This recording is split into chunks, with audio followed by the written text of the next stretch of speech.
कहाँ है, कैसा है, जानने के लिए कृपया अवश्य सुनिए जगत गुरु तत्वदर्शी संत रामपाल जी महाराज के अमृत वचन। लेकिन जो संत नियम बताते हैं वो आपके लिए लक्ष्मण रेखा होनी चाहिए। उसका उल्लंघन करते सीता का कितना विनाश हुआ, बिरान माटी हुई और दुनिया मरवा दी। और उन्होंने कहा था इससे बाहर मत जाना तो सुरक्षित रहेगी। तो उस परमात्मा ने जो नियम हमें बना कर दिए हैं ये लक्ष्मण रेखा समझ लेना। अब जैसे एक विवाह हो रहा था किसी का, सामने डीजे बजावे, नाचे कूदे, बहन भी बेटी भी सारी, उनके फोटो उतार रखे। अगले दिन बारात में जा रहे थे, भाई का विवाह था लड़के का, तो उस शहर से यानी रोहतक से कलानौर के पास एक दुर्घटना होगी। वह दुल्हे वाली कार ही टकराएगी किसी दूसरे से, 5-6 मर गए, उसी दुल्हा भी मर गया और उसी परिवार के रिश्तेदार वो खुद मिलकर 5-6 एट द स्पॉट मृत्यु होगी। अगले दिन पेपर में आ रहा था उनका हाहाकार मचाते, बाढ़ पड़ रही, बहन बेटियां बुरी तरह रो रही हैं, एक दूसरे से लिपट रही हैं। अब बता लो डीजे कोई बात हुई यहाँ पर। तो संत कहते हैं जैसे नानक साहब जी से भक्त प्रश्न करा करते कोई अनजान से कि महाराज जी आप यहाँ कुछ खोए खोए से रहते हो। तो उन्होंने कहा था भी ना जाने काल की कर डारे, किसी भी ढल जा पास आवे, और जिनाते सरते मौत खुड़क दी उन्होंने केड़ा हंस आवे। हमें अपनी मौत दिखाई दे कि ना बेरा के बिजली गिर जाए, यहाँ तक टाइम सा पास करना हमने। फिर पूछा कि हे भगवान क्या आप कभी प्रसन्न नहीं होते? कि प्रसन्न होता हूँ जब मेरे अनुयायी मेरे द्वारा निश्चित किए हुए सत्संग के दिन वापस आ जाते हैं तो उस दिन मुझे खुशी का कोई ठिकाना नहीं रहता। क्यों? क्योंकि मुझे ये खुशी होती है कि इनको कोई काल का दूत नहीं टकराया, इनकी भक्ति का नाश नहीं किया, ये सुरक्षित हैं अभी तक। और जब ये यहाँ से जाते हैं, संसार में सब काल के ही ज्ञान से प्रभावित लोग हैं, ये मुझे चिंता बन जाती है कहीं इनको कोई भ्रमित ना कर दे और इनका जीवन नाश कर दे। क्या कहते हैं कि साध मिले साड़ी शादी होंदी और विछड़ दें दिलगिरी वे, अखदे नानक सुनो जी हाँ ना मुश्किल हाल फकीरी वे। कि साध मिले ये भक्त साध संगत जब वापस आती है मुझे आत्मा में बड़ी खुशी होती है कि ये सुरक्षित हैं, इनका कोई दीमक नहीं लगा काल का। और जब ये जाते हैं तब मुझे दिलगिरी होती है, दुख होता है कि मुश्किल हाल फकीरी वे, फकीरी माने साधना भक्ति, ये बड़ी मुश्किल बना दी काल के दूतों ने। जगह जगह एक गांव में मन 10-10 ढूंढे लाए बैठे हैं, कोई वैसे कोई क्रिया करते हैं, कोई झाड़ा लाता है। मिसगाइड करने वालों का कोई अंत नहीं। साध मिले साढ़े शादी होंदी विछड़ जाए दिलगिरी वे, अकदे नानक सुनो जी हाँ ना मुश्किल हाल फकीरी वे। तो क्या कहते हैं कि ना जाने काल की कर डारे, किसी भी ढल जा पास आवे, और जिनाते सरते मौत खुड़क दी उन्होंने केड़ा हंस आवे। अब यदि तुम परमात्मा का नाम लो और विवाह करो सिंपल वेत है। और वैसे नहीं लोग दिखावा नहीं, जैसे हम इस बात से परिचित हों तब हम इससे हट सकते हैं। जैसे गीता जी अध्याय नंबर 7 के श्लोक नंबर 29 में कहा है कि जो तत्ब्रह्म से परिचित हो गया और सारे अध्यात्म ज्ञान से और सभी कर्मों से परिचित हो गया, वही उस परमात्मा के पाने का जरा और मरण से छूटने का प्रयत्न करता है, और नहीं कर सकता। वो तो यहाँ बकवाद चाहता है।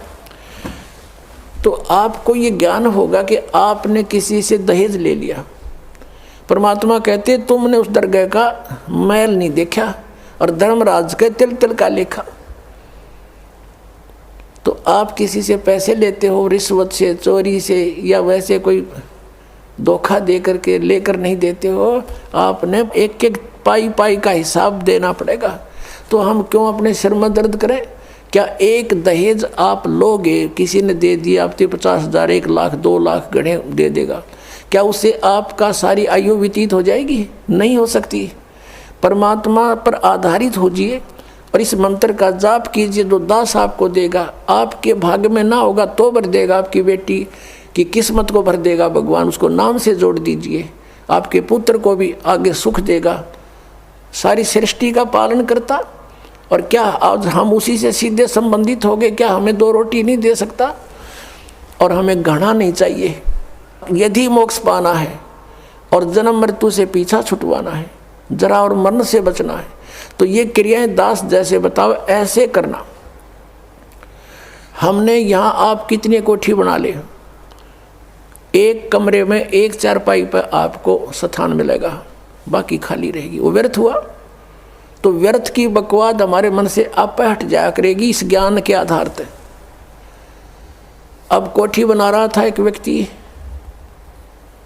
और कोठी तैयार होगी, बैंक मैनेजर था, मुहूर्त करनी थी, संडे का दिन था, कोई सामान की आवश्यकता पड़गी, गोटी सूटी लाने के लिए सारी व्यवस्था कर रखी है।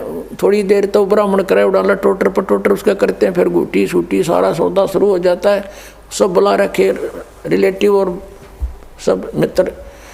वो खुद कोई सामान लेने के लिए गया था स्कूटर उठा के, यानी टू व्हीलर, और वहाँ एक टू व्हीलर से टू व्हीलर टकरा गए और पड़ गया। पड़ते कनपट्टी लगी फुटपाथ पे, पड़ते वही मर गया। अब चाट ले उसको ठीक है, कई वर्ष की बात है, जब 3.5 लाख रुपए लगाए थे, पेपर में आई थी। अब वो गधा बन के उसके पीछे खड़ा भी ना होने दे कोई उसने। तो हमने ये देखना कि यहाँ जो हम करने जा रहे हैं ये क्या सांग है। सर्व सोने की लंका थी वह रावण से रणधीरम, एक पलक में राज विराजी जम के पड़े जंजीरम। वो तो सारे सोने के महल बनाए बैठा था, जैसे ईंट गारा हम प्रयोग करते ऐसे सोने की ईंट और उसी की गारा में बना रखे थे। और कहते हैं भक्ति बिना क्या होता ये भ्रम रहा संसार, रति कंचन पाया नहीं रावण चलती बार। 1 ग्राम गोल्ड नहीं ले जा सका रावण जब यहाँ से जाने लगा। तो इन बातों को याद करके हमने इनसे वापस भी हटना है और हमने अपने प्रत्येक कार्य को ऐसे ढंग से सेट करना जो भक्ति में बाधक ना हो। अब हम दहेज लेते हैं या फिर देवे भीगे, क्योंकि बेटी होगी हमारे भी,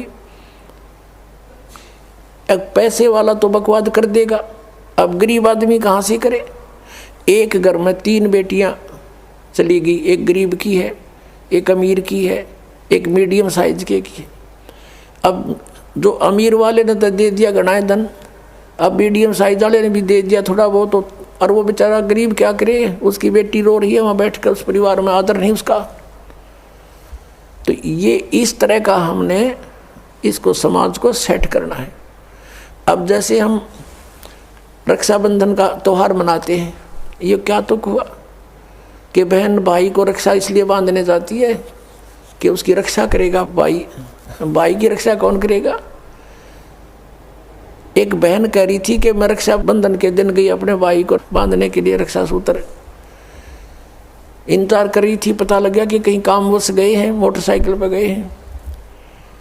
कुछ देर के बाद पता चला कि उसकी मृत्यु होगी, उसका शव लेकर आ रहे हैं। जिस भाई से मैं अपनी रक्षा के लिए गई थी उसकी रक्षा भी नहीं हो पाई, वो अपने नहीं कर सका। तब उसने ज्ञान हुआ, तब वो कहती है कि सचमुच हम कति भूल में थे। अपने भाई को भी कहा बेटा भाई आ जा, तू भी भगवान का राखी बांध और मैं भी बांधूँ, यानी नाम लो और ये रक्षा सूत्र आपका सदा साथ देगा, भाई का भी बहन का भी। और बेमतलब बातें कर रखी। उस रक्षाबंधन के दिन किसी का भाई नहीं है तो रोती है कोने में बैठकर वो बहन। फिर ये बात का सिस्टम, जिस बहन का भाई नहीं है वो दूसरों के मुंह की तरफ देखती है, कौन आएगा हमारे घर। तो पुण्यात्माओं, ये बेमतलब की बकवाद, ये जग की रीत से हमने वापस हटना है और अपने जीवन को नए सिरे से सेट करना होगा। यदि भक्ति करना चाहते हो, समाज के भाव में बहना है तो नो प्रॉब्लम, आप कुछ भी करो, वो आपकी मर्जी, लेकिन भक्ति नहीं चलेगी। तो इस प्रकार हम इन क्रियाओं से भी सावधान होना है, अपने आप को बचा के रखना है, तब हमारी भक्ति प्रफुल्लित हो। फिर क्या बताते हैं कि असंग जन्म तन मरत्या हो गए और जीवित क्यों ना मरे रे। एक तो ये जीवित मरना, इस ज्ञान आधार से सब बकवादें छोड़ देंगे। जिस समय ये दास गांव-गांव में घर घर में जाके पाठ करते थे 3 दिन का, यानी 500 यज्ञ करते थे फ्री ऑफ कॉस्ट, किसी से कोई पैसा नहीं लेता था, क्योंकि दास सर्विस करता था। और जैसे सैटरडे संडे की छुट्टी होती थी उनमें जा कर के लाभ उठाता था। तो उस समय क्या होता था, हम सत्संग कर रहे होते थे, होली ये फाग आ जाता था, हम तो सभी वो परिवार भी जिसने उपदेश ले रखा है, हम अपना आराम से भगवान का पाठ कर रहे हैं, अपना मंत्र जाप करें, और गांव वाले जैसे जो भगवान के मार्ग पर नहीं लगे हैं, और वो क्या करें, कीचड़ ठाव एक दूसरे मुंह पर फर, किसी का पिचकारी मारे। कोई गांव में तो और सिस्टम है, कोरडा बना लेते हैं घंटर सा, वो मारे एक दूसरे का हैं, और लाल लाल मुँह कर रखे बांदर कैसे सारे, कोई गारा में पड़ा है, कोई घुट्टी लाई नो करता फिर रहा है, और हम बैठे भगवान का आनंद ले रहे हैं अपने कवाड़ बंद करके कि हमें डिस्टर्ब ना कर दे। तो इस प्रकार जो आनंद परमात्मा के मार्ग में है, इस भक्ति में है, इन बकवादों में नहीं हो सकता। तो इस तरह की हमने नहीं करना, क्योंकि हम यहाँ के वासी नहीं हैं और यहाँ सुख नाम की चीज़ नहीं है। आज हम खुशी मना रहे, 1 मिनट में ना जाने के बिजली गिर जाए, और परमात्मा की भक्ति करेंगे, इससे हमारा बचाव बनेगा। और ये इस तरह के जो मर्यादाहीन कार्य करने से नामखंड हो जाएगा, नामखंड होते ही भगवान रुष्ट हो जाएगा, आपके ऊपर काल का अटैक हो जाएगा और आपको फिर हानि हो जाएगी। तो इस डर से हमने अपना यहाँ टाइम पास करना है और भक्ति की ख्यास करना है, भक्ति बढ़ाते रहना है, धर्म पुण्य जो भी क्रियाएं बताइए सभी करते रहना, आखिरी सांस तक करना पड़ेगा आपको। और दूसरे टाइप से जो जीवित मरना है, कि जैसे आप जी देखते हैं कि नाइट सर्विस में यानी रात्रि सेवाओं के अंदर बसों में व्यक्ति जाते हैं और फिर सुबह शाम तक वापस आ जाते हैं। वो नाइट सर्विस में किस लिए जाते हैं कि उनको बहुत आवश्यक कार्य होता है और शीघ्र करने के लिए ही वापस आने के लिए गए होते हैं कि शाम तक लौट आऊँ। और ऐसे ही एक रात्रि सर्विस में गया, रास्ते में एक्सीडेंट हो गया, वापस आना था, इतनी शीघ्रता थी उसको, इतना आवश्यक कार्य था कि वापस आना था उसको, और दुर्घटना मृत्यु होगी नाइट सर्विस में। अब वो कहाँ गई वो शीघ्रता, कहाँ गए जिसके लिए पंजे ना टक्के थे, वो क्या ले गया साथ में। तो आप जी ये सोच लीजिए, जब सतलोक आश्रम बरवाला की तरफ सत्संग निकट आवर चलना चाहो तो न्यू सोच लो हमारी मृत्यु होगी आज और इब्बा होगी, और आ जाओ यहाँ पर सत्संग सुनो, 3-4 दिन फ्री ऑफ माइंड रहो, एक दूसरे से भगवान की चर्चा करो, या और बकवाद मत बतलाना, ये खास रखना। परमात्मा रुष्ट हो जाएगा, ठीक है, कोई मित्र रिश्तेदार मिलता है, बातें करो गृहस्थी की थोड़ी बहुत देर के लिए, फिर अपना मालिक की चर्चा शुरू करें, कोई ज्ञान उससे सुने, कभी आप सुनावे, फिर मंत्र करण लग जावे। सब सुविधाएं भगवान ने आपके लिए दे रखी, इन दासों के द्वारा आपको सारी व्यवस्था करवा के दी जाती है। तो इसका सदुपयोग करना, दुरुपयोग करने से राम रूठ जाएगा आपका, और राम नहीं रूठना चाहिए, ये भी आपको डर लगे। तो ये सोचकर आप आ जाइए और ये सोचिए कि हमारी मान ले परमानेंट मृत्यु हो जाए तो भी तो हो सकती है ऐसे। और अब हम 3 दिन 4 दिन 2 दिन जिसा भी समय आप मरना चाहो मरो, और फिर वापस चले जाओगे घर पे, और परमानेंट टिकट कट गई फिर भी तो बात बिगड़ेगी, फिर तो धरा धरा रहेगा, सारा संभाल ही नहीं सकते आप। तो अब जा कर के मान लीजिए तुम समझते हो कि कुछ काम बिगड़ जाएगा, तो अभी तो फिर जाकर संभाल सकते हो, परमानेंट तो नहीं मरे। लेकिन जो परमात्मा के लिए सच्चे दिल से आते पुण्यात्माओं, किसी का आज तक काम बिगड़ा नहीं, बने मिलते हैं, लेकिन वो आपकी श्रद्धा पर डिपेंड करेगा। सतगुरु के दरबार में कमी काहे की ना, अनसा मौज नहीं पावता तेरी चूक चाकरी में।